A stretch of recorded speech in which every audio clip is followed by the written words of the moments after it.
Good morning students.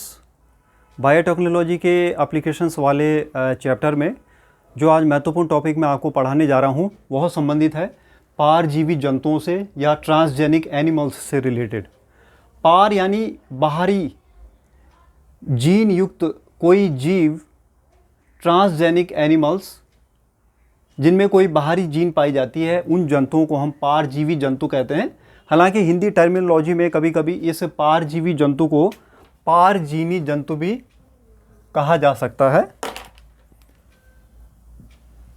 पारजीनी जंतु भी इसको कहा जा सकता है, तो आप कंफ्यूज ना हो। अगर पारजीवी जंतु लिखा है या पारजीनी जंतु लिखा है तो उसका एक ही मतलब है, और आप इसका इंग्लिश जो वर्जन है उसको ज़रूर याद रखें, ट्रांसजेनिक एनिमल। देखते हैं अब इसकी परिभाषा। ऐसे जंतु जिनके डीएनए में आनुवांशिक इंजीनियरिंग के द्वारा एक अतिरिक्त बाहरी जीन प्रविष्ट या व्यवस्थित करवाकर उसका लक्षण व्यक्त होता है, पारजीवी जंतु कहलाते हैं।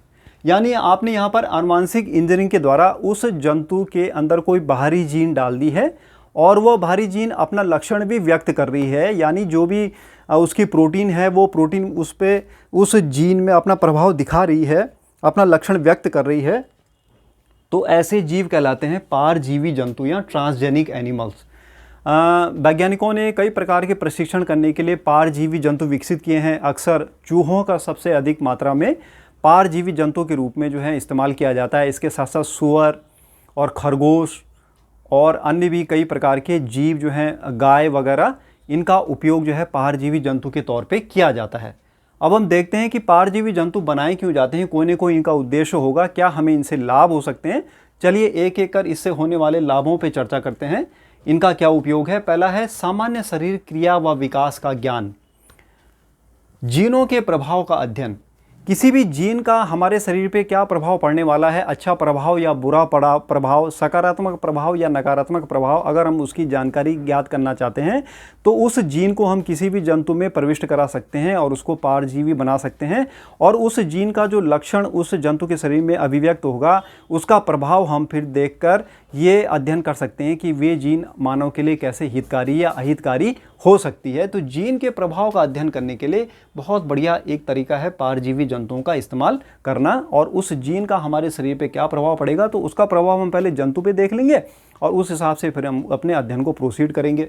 दूसरा है रोगों का अध्ययन। विभिन्न प्रकार के रोग जो हैं कई प्रकार की जीन्स की खराबी के कारण उत्पन्न होते हैं। अक्सर आनुवांशिक रोगों में ऐसा ही होता है, और ज़्यादातर आनुवांशिक रोग तो असाध्य ही होते हैं, उनका कोई उपचार नहीं हो पाता है। ऐसे रोगों की अगर हम जो है पहचान करना चाहते हैं, या ऐसे रोगों की जो जीन है उस जीन को अगर हम किसी जंतु में जो है पारजीवी जंतु के रूप में विकसित कर दें तो उस जीन का उस जंतु पे क्या प्रभाव है, तो इस तरह से हम उस रोग का अध्ययन भी कर सकते हैं। अर्थात जीन की रोग के विकास में भूमिका का अध्ययन हम जो है पारजीवी जंतुओं की सहायता से कर सकते हैं। तीसरा जो इनका एप्लीकेशन है, तीसरा जो इनका उपयोग है पारजीवी जंतुओं का, वो है जैविक उत्पादों का अध्ययन करना। कई प्रकार के ऐसे जैविक उत्पाद होते हैं जिनको अगर हम जो है उत्पादित करना चाहते हैं तो इसके लिए हम पारजीवी जंतु विकसित कर सकते हैं। जैसे कि एक एग्जाम्पल मैं यहाँ पर आप देख रहा हूँ कि एक बहुत महत्वपूर्ण प्रोटीन होती है, वो बहुत महत्वपूर्ण प्रोटीन जो है माँ के दूध में ही पाई जाती है और बच्चे के लिए बड़ी ही गुणकारक होती है और बच्चे को बहुत अधिक पोषणता प्रदान करती है। उस जीन का नाम है alpha lactalbumin gene. Alpha lactalbumin gene जो होती है यह एक अल्फा लैक्ट एल्बुमिन नाम की प्रोटीन का उत्पादन करती है जो कि बहुत ही पोषक होती है और अक्सर माँ के दूध से बच्चे को मिलती है। लेकिन माँ का दूध पर्याप्त नहीं हो पाता है, या कई कारणों से अगर किसी बच्चे को माँ का दूध नहीं मिल पा रहा है तो वैज्ञानिकों ने एक गाय बनाई है। उस गाय का नाम है पारजीवी गाय रोजी। तो ये रोजी जो है इसके अंदर जो है ये अल्फा लैक्ट एल्बुमिन नाम की जीन डाली गई है। इस वजह से इसका जो दूध है उस दूध में ये अल्फा लैक्ट एल्बुमिन नाम की प्रोटीन पाई जाती है जो कि बिल्कुल बच्चे के लिए रामबाण होगी, बच्चे के लिए औषधि का कार्य करेगी, क्योंकि यह जो है गाय जो दूध देगी वो पूर्णतः 100% जो है माँ के दूध के समान होगा।